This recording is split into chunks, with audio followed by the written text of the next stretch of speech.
Welcome back to another video. If you haven't seen the full Safemoon Sunday AMA, I'll show it to you right now.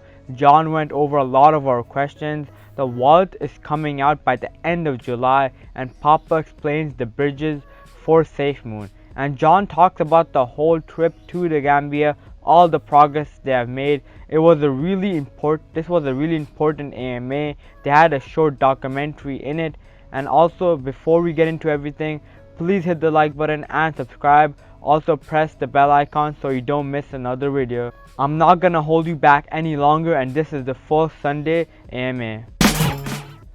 Safemoon Army, welcome to another Safemoon Sunday. I'm John, the CEO of Safemoon, and on this Safemoon Sunday, we'll be covering a few things. First, bridges. Now, I've teased it, I've talked about it, but I haven't confirmed it. I'm confirming it now. Safemoon will be cross-chain on Ethereum, EOS, and Wax. But our in-house wizard, Thomas Smith, will go into it further later on in the segment. Now, where have we been the past few weeks? Well, I want to say it was on vacation, but unfortunately it was not. We were actually in the Gambia doing work. Now, you don't want to miss out. We have some very exciting news at the end of this Safemoon Sunday.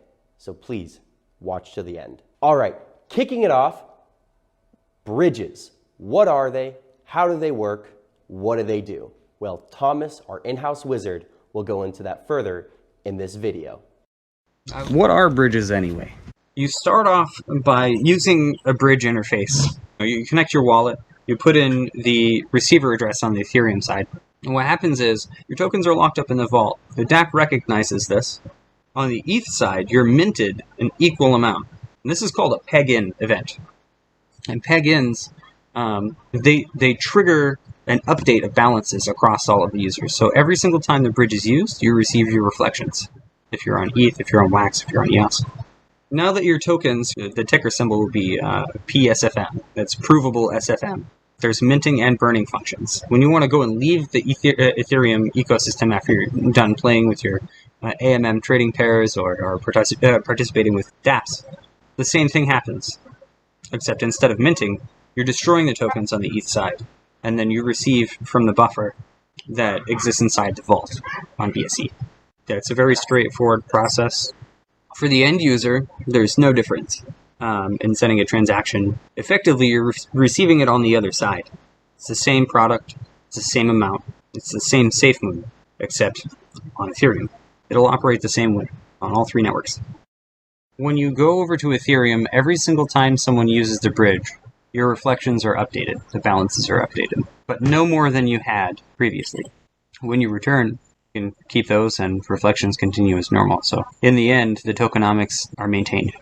We're on BSC, but our circle of users, our bubble, is only as large as the BSC community is. We'd like to support everything, so our partners over at P-Tokens helped us find a way. Bridges. What bridges are is they allow you to traverse different networks. You have a token on BSC, and you can move from there and participate with DeFi and in other smart chains. We have a variety of bridges coming out. Ones that allow you to traverse to Ethereum, EOS, Wax, Harmony, and a number of other smart chains. What's in it for the users? If you're on BSC, you can't participate on DeFi or in Ethereum or governance on EOS. Right? Imagine voting, community-style voting, made possible through EOS in a way that's not necessarily possible in BSC. And then with Ethereum, there's the whole DeFi community over there. MakerDAO, there's NFTs, there's Uniswap, and all of the other participants in the space. For Wax, you can submit your Safemoons to participate with different games, different NFT platforms, buying NFTs, auctions, creating NFTs. We open the door to new opportunities across the entire space. I mean, there's only so far that we can go with our current network. We can only grow to be so large. And by expanding the product, we're able to tap into these other markets. New people, new blood, new ideas, new opportunity. I think that's probably the most important. Having a bridge to Ethereum is fantastic because not only do you open the door to all of the communities for all of the network users for other DeFi tokens, all of our interests are aligned, so it's only a natural pairing. You'll be able to get on AMMs and trade your Safemoon for other tokens, and backwards, vice versa. You'll be able to, the liquidity provide, you'll be able to receive reflections on the Ethereum side. And one thing about Ethereum in particular that's kind of nice is the way that this is set up inside the Ethereum ecosystem. You can participate in DeFi in a way that you couldn't on BSC. Ethereum itself is somewhat of a DeFi haven. The tax wouldn't apply on Wax or EOS, but those two other chains serve their own purposes. With Wax, you can get into NFTs without the fee. With EOS, you could vote without the fee. So each one of these other chains definitely serves a valid purpose, expanding the use of Safemoon outside the tokenomics. It's an exciting new expansion on what it is that we can really do. Say you have a bunch of Ethereum, and our bridges are accessible, and we have pairs on Uniswap. So you take your Ethereum, you go to Uniswap to go and make a swap. You swap for provable SFM on Ethereum. You then take that provable SFM, traverse the bridge, and then you get your actual SFM. These provable tokens serve as a stable version of Safemoon. Not to the dollar, but to Safemoon. They exist one-to-one. So when you're leaving BSC and you're trying to go to Ethereum, those tokens are locked in a vault. Those are not burned, but they are removed from the BSC circulating supply. On Ethereum, tokens are minted equal to the amount that you had locked up. When you go to leave Ethereum and come back to BSC, depending on the amount of provable SFM that you have, you return with it, and you receive only the amount of the wrap token that you have at the time. So that's pretty much how that happens. The only minting and burning that's happening is on Ethereum. The thing to remember is what you put in is what's minted, and what you take out is what's destroyed on Ethereum. So there's no adding to the supply, no subtracting to the supply. It remains perfectly the same. And in that way, we enable new functionality across the chain, or across all chains. Third-party risk is a real killer. A couple months ago, we had so much volume on BSC that it caused BSC scan to fall out of sync. As far as the third-party risk, BSC can play a dangerous role in the value of Safemoon. So can Bitcoin, to be honest. Like it's a whole market thing. But as far as dampening the impact of whale movement, dampening the impact of crypto recession, launching these tokens is the first step of many, so that there is no third-party risk. And in that way, Safemoon could survive any of these miniature crypto recessions. It's a very healthy step for us, for the ecosystem, and anyone that we're paired with. Wow, Thomas covered a lot. Basically, he started with a very complex explanation, then moved it down to a slightly less complex information, and then dumbed it down for me. But at the end of the day, what we did with the bridges was increase accessibility of Safemoon. You know, Safemoon is for all. Bridges will launch Tuesday morning. Where have we been the past few weeks? Well, we've been in the Gambia. It's a country in West Africa, a country I care deeply about. Fantastic place to vacation, but that was not our objective for our trip there. We were there to do work. In this video, we'll cover some of the stuff we worked on. Well, we accomplished a lot. What we were able to do in 10 days has taken other cryptocurrencies years. We got in front of a lot of the decision makers. One of the first people we've met with and I've had a relationship with since 2018 was the Honorable James Gomez. He's the Minister of Water Resources and Fisheries. He's also a very influential member there, and he's been part of the Gambian story for many years. But we met with him in regards to how can Safemoon help in the country, and what can Safemoon provide.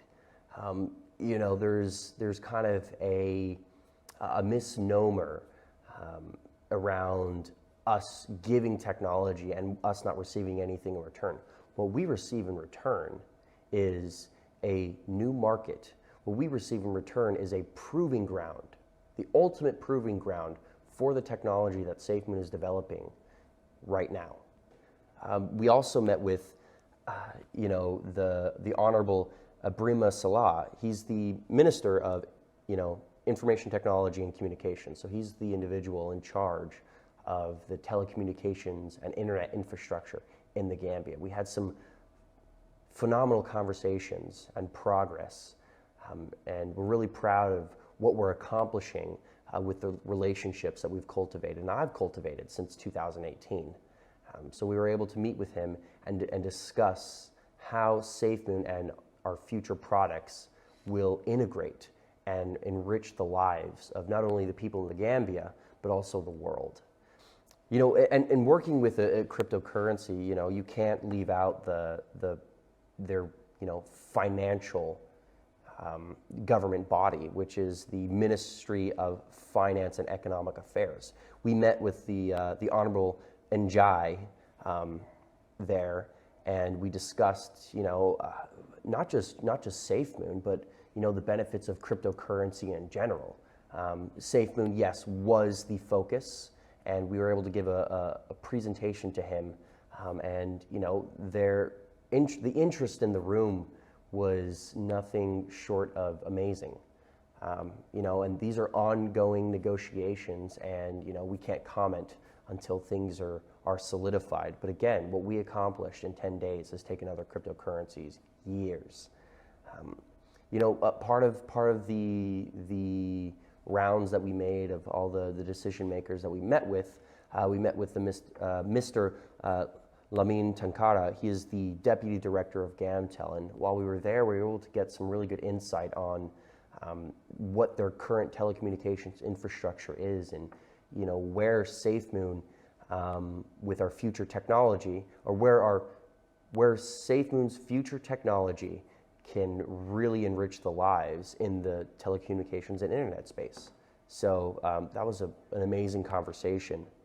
And then, you know, you got to talk to the regulatory body, the people who approve and disapprove of different projects. And Mr. Solosima was very open to what we were talking about. We had an amazing conversation with him, and he gave us the roadmap and the steps, and how do we employ our existing technology and our future technology throughout the year. And he's the Director of Consumer Affairs at the Public Utilities Regulatory Authority Office. You know, the Gambia trip was nothing but inspiring. You know, it wasn't a holiday for me. I wish it was. I wanted to spend some more time there, but you know, I had to get back here to London to continue the work.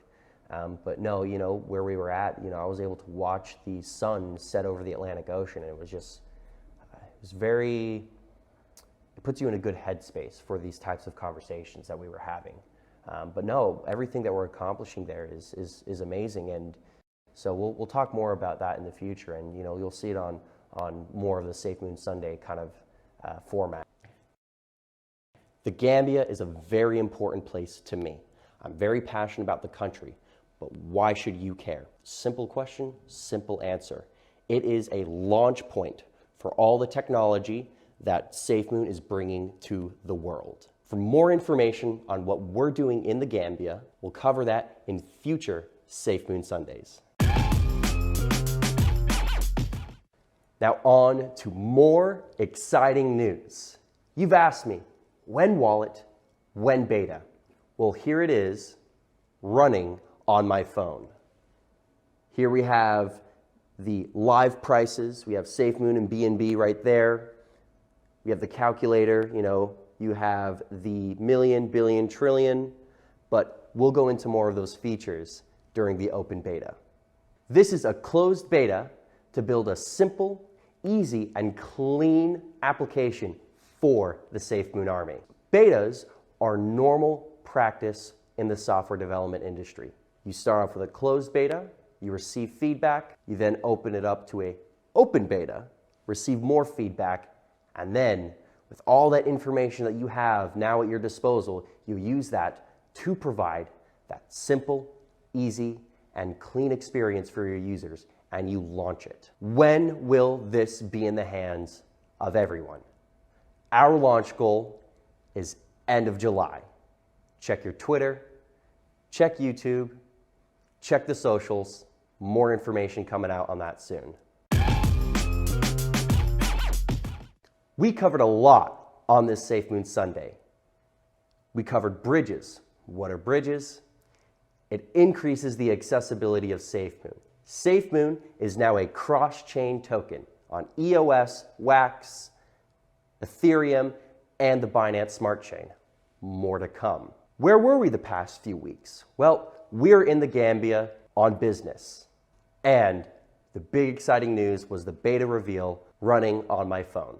Again, I want to thank the millions of people and their interest in the Safemoon wallet beta. I want to thank the 95,000 people who took the time to fill out the applications. And to the 500 lucky few, I want to thank you for joining us on this development process. We have a lot of work to do here in the next couple months. So please, check back in a few weeks for the next Safemoon Sunday. I'm John, I'm the CEO of Safemoon.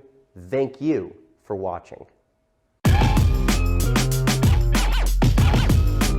I really loved this AMA. It wasn't that long, but he did try to squeeze as much information as possible. I'm looking forward to the wallet coming out by the end of July, which is just a month away. I really enjoyed the live stream. I hope you did too. To everyone that found this video helpful, please subscribe and hit the like button. This is all for today, and I'll see you guys in the next one. Peace.